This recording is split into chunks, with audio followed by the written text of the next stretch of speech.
చిన్ని serial today episode Madhumitha Lohitha వాళ్ళ friends కి ఒక వీడియో పంపిస్తుంది.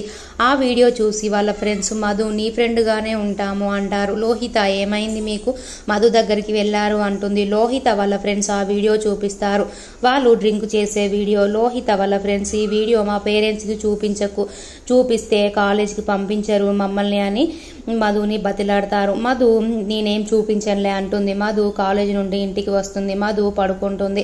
మధుకి వాళ్ళ అమ్మ కావేరి కలలో కనిపిస్తుంది. మధు అమ్మ అని అరుస్తుంది. మధు వాళ్ళ అమ్మ నాన్న ఏమైందమ్మా ఎందుకు అలా అరిచావు అంటారు. మధు వాళ్ళ తమ్ముడు ఏమైందక్క అంటాడు. మధు వాళ్ళ అమ్మ మీ అమ్మ నాన్న గుర్తొచ్చారా అమ్మ లేదా పీడకల వచ్చిందా అంటుంది. మధు వాళ్ళ అమ్మవారి కుంకుమ తీసుకొచ్చి పెడుతుంది. మధు వాళ్ళ అమ్మ. వాళ్ళ నాన్న ఏమైందమ్మా దేనికి భయపడని నువ్వు ధైర్యంగా ఉండేదానివి ఏమైంది ఇలా అరిచావు అంటాడు.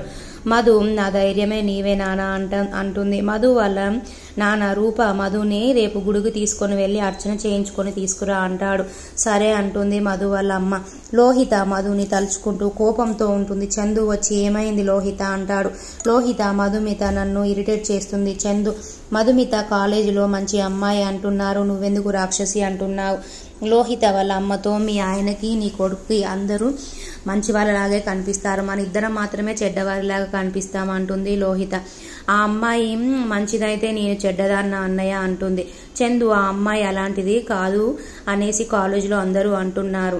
లోహిత చిన్నప్పుడు ఆ వేస్ట్ చిన్నీని సపోర్ట్ చేసేవాడు, ఇప్పుడు ఈ వేస్ట్ మధుమితకి సపోర్ట్ చేస్తున్నావు అంటుంది. చందు ద్వేషాన్ని తగ్గించుకొని చదువు మీద కాన్సన్ట్రేట్ చెయ్యి అంటాడు. నాగవల్లి మహి వసంత శ్రేయ అందరూ కలిసి గుడికి వస్తారు.